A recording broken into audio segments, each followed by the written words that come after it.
현대 이 시대를 100세 시대라고들 부르곤 합니다. 벌써 그렇게 부른 지가 좀 된 것 같습니다. 유엔에서도 호모 100라고 하는 말을 발표를 했었죠. 그만큼 이제 수명이 길어졌다는 것입니다. 우리 사회를 초고령화 사회가 됐습니다라고 말을 합니다. 우리나라 대한민국의 기대 수명이 지금 여성들은 한 86세가 넘었고요. 남성은 81세가 넘었다라고 합니다. 세계에서 제일 빨리 늙어가는 나라가 이제 한국이다 이렇게 말을 합니다. 이 평균이 그렇다는 것이고 이제 곧 평균이 90세를 넘게 된 그럴 때가 이제 곧 올 것 같다 말을 합니다. 우리나라 1957년생 여성 가운데 48%가 97세를 넘을 겁니다. 이렇게 말씀하신 통계를 봤습니다. 정말 그럴까 싶은데 그 비슷하게는 될 것 같다는 생각이 드는 것입니다. 자, 그러므로 이제 우리에게 이 권면은 익숙한 권면이 되었습니다. 긴 노년기를 준비하십시오 말을 합니다. 우리의 노년기는 생각보다 길 것입니다. 은퇴 이후에 30년 내지는 한 40년을 살으셔야 됩니다. 은퇴 라이프가 그만큼 된다는 것입니다. 내가 끝나고 싶다 그래서 끝나지지는 않는 것입니다. 그래서 크게 한 4가지 준비가 필요하다라고 말을 하는 것인데요. 첫째는 경제적 준비를 하십시오 말합니다. 연금을 어떻게 준비하든 또 어떤 다른 형태를 준비하든 노년기에 대비해서 경제적인 측면을 중요시 여겨야 되겠습니다. 두 번째로 건강을 준비하십시오 말을 합니다. 어차피 오래 살 것인데 힘들게 오래 살 것인가 건강하게 내 할 일 하면서 살 것인가 건강의 차이겠죠. 준비하십시오 말을 합니다. 세 번째로 관계성을 준비하십시오. 큰 문제가 외로움의 문제라고 합니다. 혼자서는 살기가 어렵다. 인간의 삶의 질은 관계가 좌우하니까 그러므로 긴 노년기를 함께 보낼 가까운 사람들, 친한 사람들이 반드시 있어야 된다 말합니다. 네 번째로 일을 준비하십시오 지적을 합니다. 꼭 경제활동으로서만의 일이 아니라 취미활동, 봉사활동, 문화활동 무엇이 됐든 이런 할 일이 있어야 삶의 보람이 있고 사는 즐거움이 있을 것입니다. 그래서 일을 준비하십시오 이제 이렇게 말을 하는 것입니다. 여러분 이것이 우리 이 노년기에 해당되는 분들에게만 위한 메시지다가 아니라고 생각하시기 바랍니다. 이것은 우리 모두에게 해당될 것입니다. 왜냐하면 조금 지나면 이제 나에게도 닥쳐오니까 다음 시대는 지금은 초고령화 시대라고 하는데 다음 시대는 뭘까요? 그러면 초고령화 시대인가요? 닥쳐올 문제입니다. 이것은 우리가 모두가 함께 풀어가야 될 함께 우리 사회 공동체의 과제다 말할 수가 있겠습니다. 자, 오늘 본문 역대상 뒷부분의 말씀은 다윗의 노년기를 그리고 있습니다. 다윗은 70세까지 살았다고 하는데요. 오늘날로 치면 한 90세 되지 않겠습니까? 그런 비교적 장수하는 삶을 살았구나 생각할 수 있겠습니다. 그런데 그는 노년의 시기를 매우 역동적으로 보냈습니다. 그런 면에서 다윗은 참 본이 된다 말할 수 있겠습니다. 우선 다윗은 노년기에 명확한 비전이 있었음을 알려줍니다. 그것은 성전 건축의 비전이었습니다. 다윗 자신이 직접 성전 건축을 하는 게 아니라 아들 솔로몬 때에 가서 성전 건축이 있을 것인데 다윗은 그것을 준비하는 일을 열심히 했더라는 것입니다. 자, 이런 다윗의 모습을 보면서 우리는 인생의 아름다운 마무리에 대한 지혜를 가져볼 수가 있겠습니다. 오늘날 초고령화 시대에 우리는 어떻게 보람 있는 노년기를 보낼 수 있을까요? 어떻게 건강하게 바쁘게 할 일을 하면서 하나님 부르실 때까지 그 시간을 채워갈 수가 있을까요? 자, 그리고 다음 세대는 앞 세대로부터 어떤 교훈과 영적 유산을 물려받아야 될까요? 오늘 어버이 주일에 함께 이 묵상을 나누면 좋겠습니다. 자, 첫째로 앞 세대는 다음 세대에 삶의 터전을 물려주어야 되겠습니다. 이것을 생각하시기 바랍니다. 5절 말씀 22장입니다. 22장 5절 말씀을 함께 읽도록 하겠습니다. 시작. 다윗이 이르되 내 아들 솔로몬은 어리고 미숙하고 여호와를 위하여 건축할 성전은 극히 웅장하여 만국의 명성과 영광이 있게 하여야 할지라. 그러므로 내가 이제 그것을 위하여 준비하리라 하고 다윗이 죽기 전에 많이 준비하였더라. 아멘. 자, 다윗은 앞으로 아들 솔로몬의 시대에 있을 일을 지금 미리 내다봤다 하는 것입니다. 보니까 아들 솔로몬은 어리고 미숙한데, 근데 그에게 맡겨진 일은 성전 건축이다. 성전 건축은 정말 커다란 일이 아닌가. 그것은 온 세상의 명성과 영광이 있는 일이다. 그걸 봤다는 겁니다. 그러니까 어떻게 할 것인가? 그래서 다윗이 생각한 것은 오늘날 내가 그 준비를 좀 도와줘야 되겠다. 그것을 알았다는 것입니다. 그래서 다윗은 노년기에 그 일을 열심히 하게 되었다는 것입니다. 역대상 22장 이하의 내용을 보시면 다윗이 얼마나 많은 일을 세밀하게 했는가를 알 수가 있습니다. 다윗은 온갖 국내외 기술자들을 다 동원을 해서 건축 재료들을 다 준비를 해 놓았습니다. 돌을 다듬어 놓았고 또 건축 제목으로 쓸 백향목을 수없이 많이 준비를 해 놓았습니다. 물론 성전 터도 미리 확보를 해 놓았고요. 그리고 엄청난 자금을 비축을 했습니다. 22장 14절 이하에 보시면 금 10만 달란트, 은 100만 달란트, 그리고 놋과 철은 무게를 달 수 없을 정도였다. 이렇게 전하고 있습니다. 그리고 이제 다윗은 23장, 24장, 25장, 26장 보시면 더 여러 가지 세밀한 준비를 하게 되는데 레위인들, 제사장들, 찬양대, 문지기, 즉 성전에서 일할 사람들을 미리 뽑아놓은 것을 보게 됩니다. 놀랍죠? 성전 건축은 아직 시작도 되지 않았는데 다윗은 성전에서 사람들이 일할 때 이러이러한 직분을 일할 것이고 그래서 사람들을 미리 뽑아놓고 마치 성전에서 일을 하는 것처럼 미리 다 순번을 짜고 다 만들어 놓았더라 하는 것입니다. 다윗은 하나님의 성전 건축이 단기간에 이루어지는 것이 아니라는 것을 잘 알았습니다. 그래서 철저하게 미리 자기가 할 수 있는 준비를 다 해놓았다 하는 것입니다. 여러분, 빅픽처라는 말이 있죠. 작은 그림이 아니라 좀 큰 그림을 보십시오. 이런 뜻에서 하는 말입니다. 누군가는 큰 그림을 보는 사람이 있어야 되겠습니다. 바로 앞에 것만 보고 달려가는 게 아니라 멀리 보는 사람이 좀 있어야 되겠습니다. 누가 그 일을 하겠습니까? 앞 세대의 사람들의 삶의 과제가 바로 그것이다 말할 수 있겠습니다. 앞 세대는 조금 더 멀리 볼 수 있는 것입니다. 왜냐하면 지나온 삶이 있기 때문에 삶의 경험이 있기 때문에 그 경험을 발판으로 바라보니까 더 보이는 것입니다. 더 많은 것들을, 더 넓은 것들을 볼 수가 있게 된다는 것입니다. 자, 그렇기 때문에 이 앞 세대가 할 일은 다음 세대를 위해서 기초를 준비해 주는 일을 할 수가 있겠다 하는 것이죠. 여러분, 이것이 절대로 다음 세대가 할 일을 대신해 주는 것은 아닌 것입니다. 이것은 다음 세대가 잘할 수 있도록 앞 세대가 그 기초를, 그 터전을 깔아주는 것입니다. 여러분, 이것을 생각할 수 있기 원합니다. 우리 다음 세대는요, 앞 세대가 깔아놓은 그 터전 위에서 내가 열심히 하는 것이다. 그것을 잊지 마시기 바랍니다. 캐나다의 토론토 북동쪽 지역에 가보시면 놀라운 풍경을 보게 됩니다. 제가 그곳에 잠시 살았었는데요. 거기 가보시면 완전히 작은 중국입니다. 거리에 간판이 다 한자로 다 돼 있고요. 은행, 관공서, 심지어 아파트 관리사무소에까지 중국말로 소통하는 걸 볼 수가 있습니다.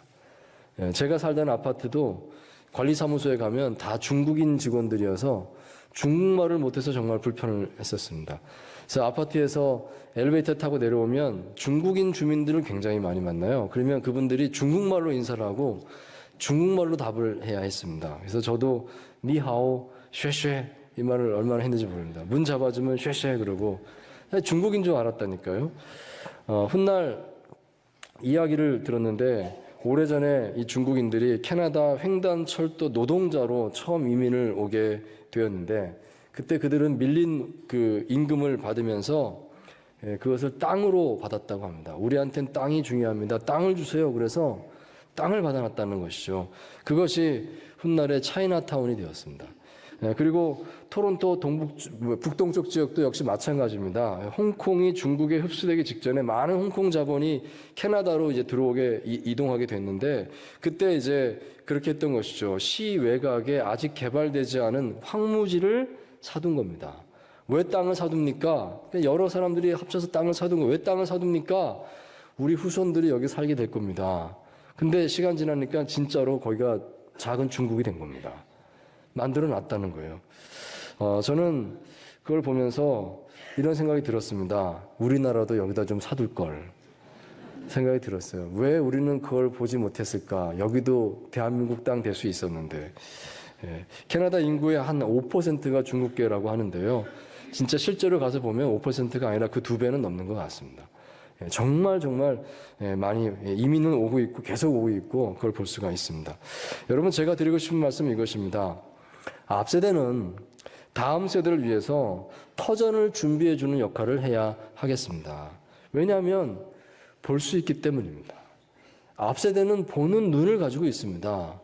살아봤기 때문에 더 멀리 볼 수가 있는 것입니다. 그러면 그만큼 다음 세대를 위해서 준비하는 역할을 해줘야 되지 않겠습니까? 당장 어떤 큰 유익을 이루는 것은 아니겠지만 언젠가는 이 바탕 위에서 우리 후손들이 이렇게 자랄 수 있게 될 것입니다. 그것을 깔아주는 것이 앞세대의 과제인 줄 믿습니다. 그리고 다음 세대는 내가 바로 그 터전 위에 서 있다는 것을 알고 감사하는 마음으로 최선을 다하는 것입니다. 오늘 우리가 어버이 주일에 그것을 꼭 기억할 수 있게 되기를 바랍니다.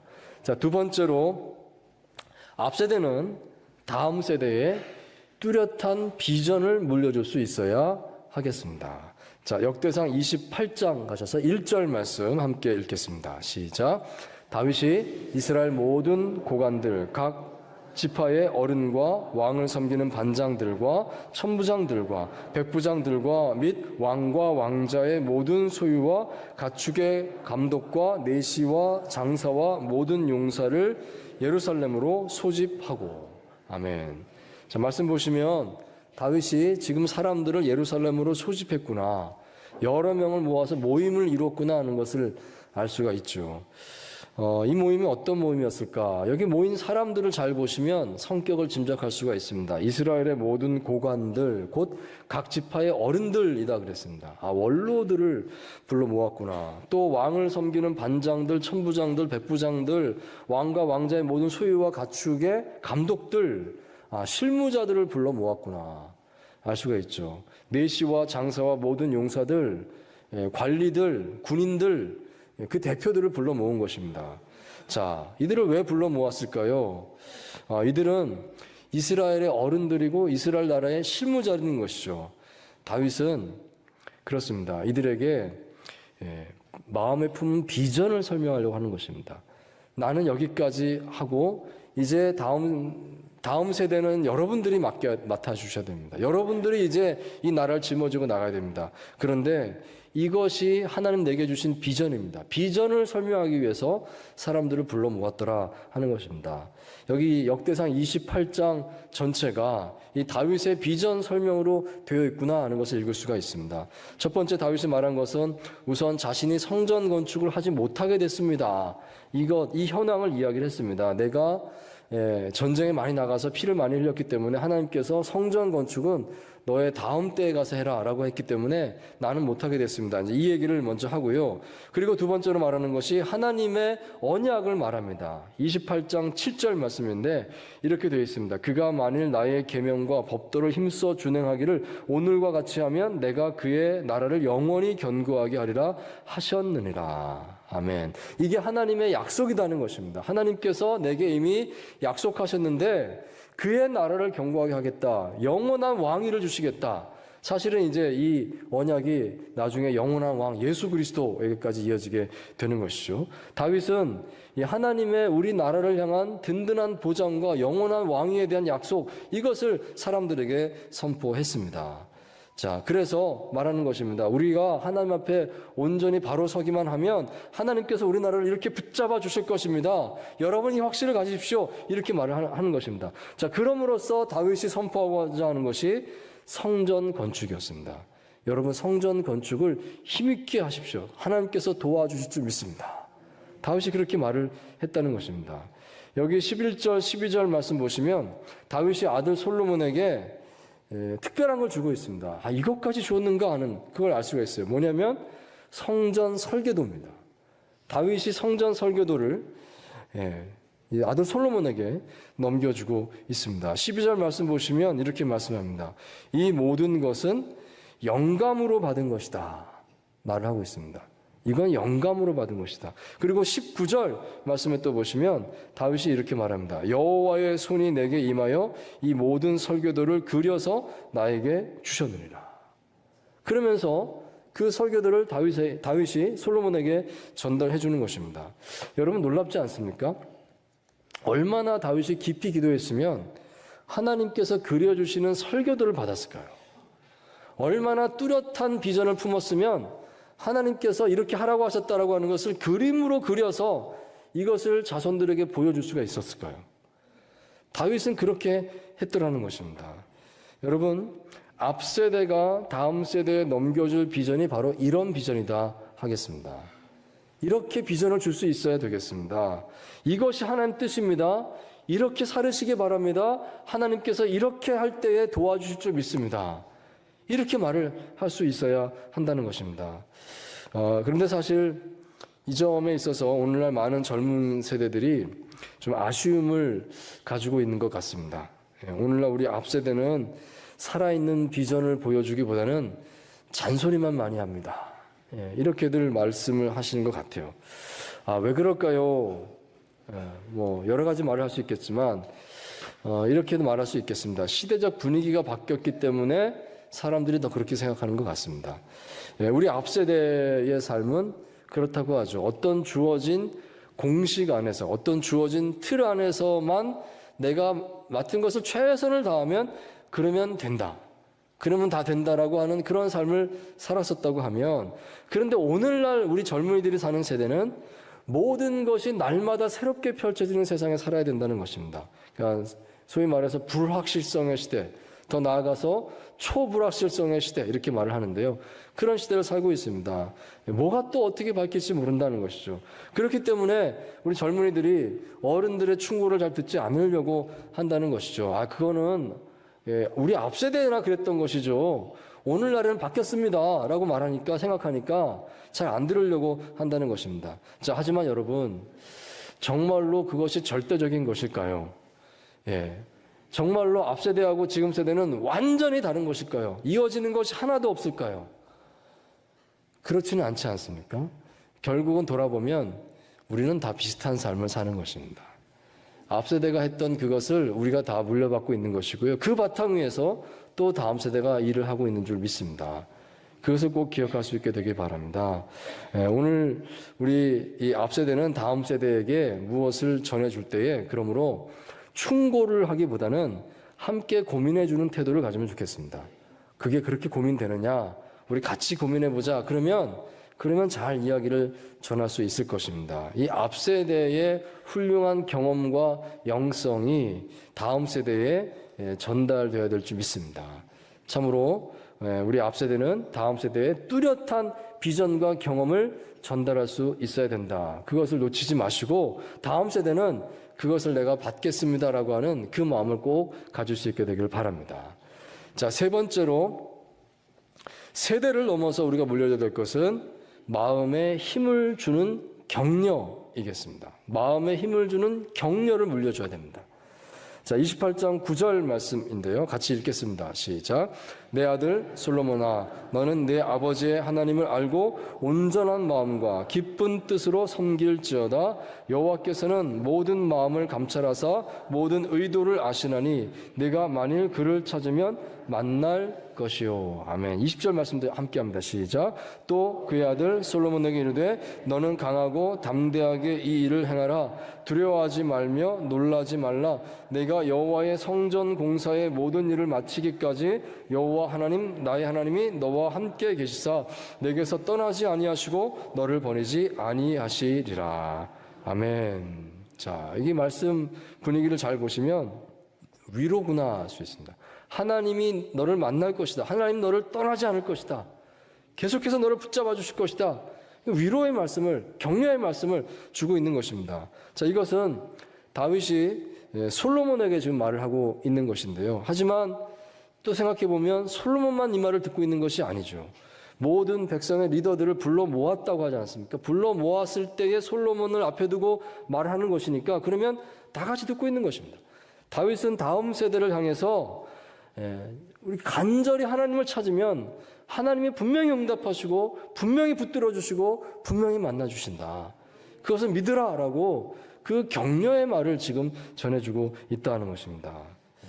제가 신학교 다닐 때 제일 답하기 힘든 질문이요, 장래 비전이 뭡니까? 라는 질문이었습니다. 어떤 분들은 나는 선교사로 나가겠습니다. 벌써 정해놓고 준비하신 분들이 계셨어요.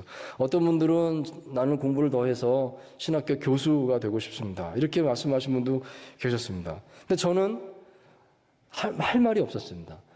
저의 유일한 답은 하나님께서 맡겨주신 대로였습니다.